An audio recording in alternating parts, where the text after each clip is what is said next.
Kahirap atang magpasalamat kung dumadanas tayo ng mga pagsubok.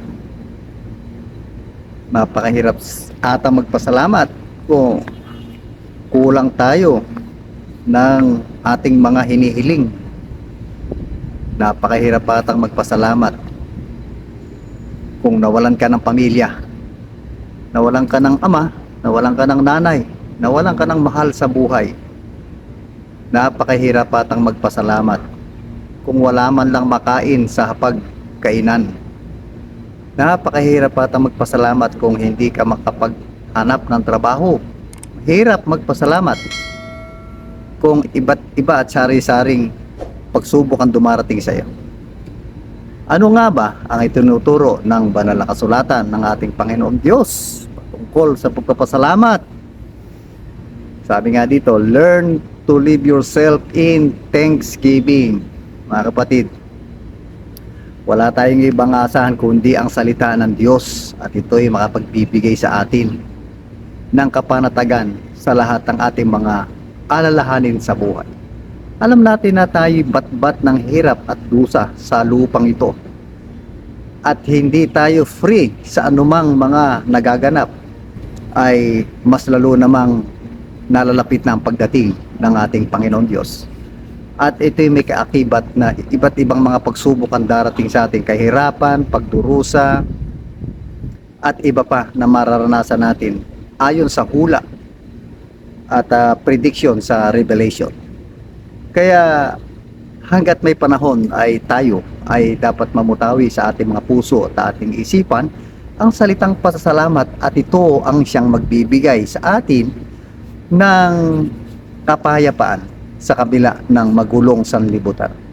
Ang sabi sa mga awit, chapter 100 verse 4, pumasok kayo sa kanyang templo na ang puso'y nagdiriwang. Umaawit, nagpupuri sa loob ng dakong banal. Purihin ang pangalan niya at siya'y pasalamatan. Ito po yung paalala ng banal na kasulatan.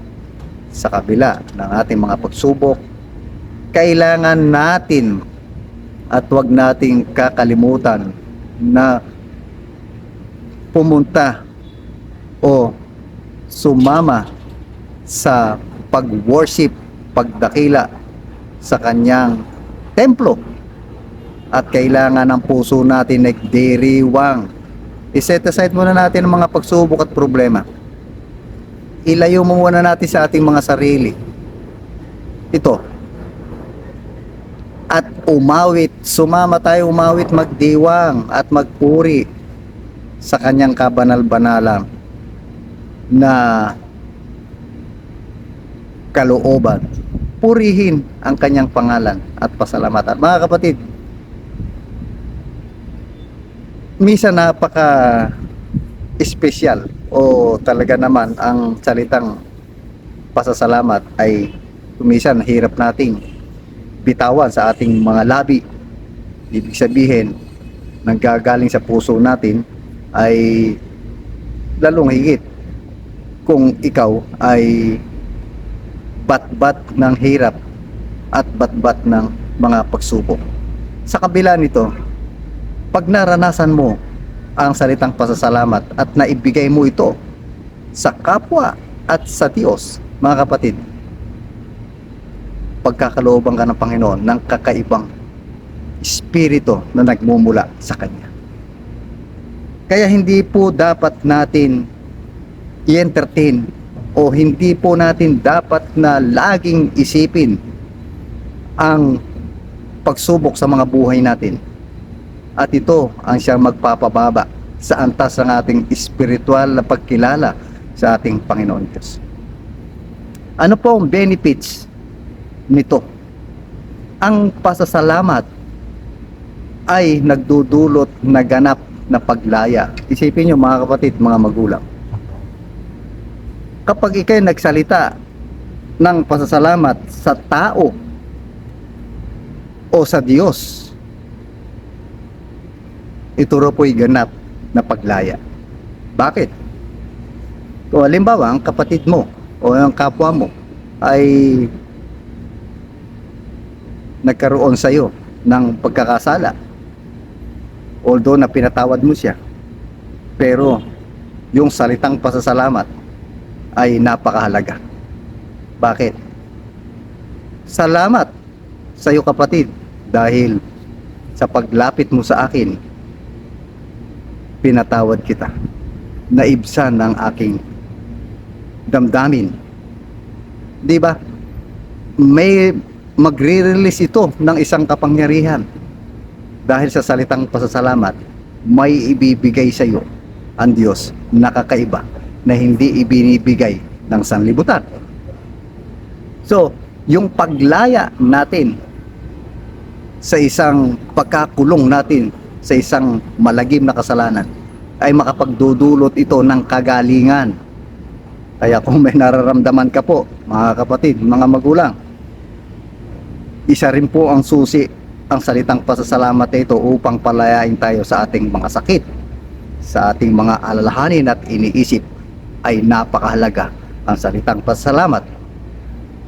At dahil sa pasasalamat ito, mula sa lahat ng iyong mga problema, ito ay magkakaroon ng katuparan.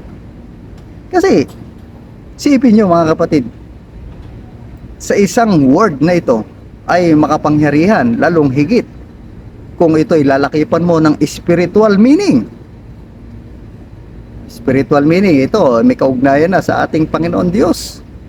Ang sabi nga rito, ang salitang pasasalamat ay isang pagkakataon upang humingi ng kapatawaran sa ating Diyos para sa ating mga kasalanan, magsisi sa mga pagsuway at maghayag ng pasasalamat sa lahat ng ibinigay niya sa atin.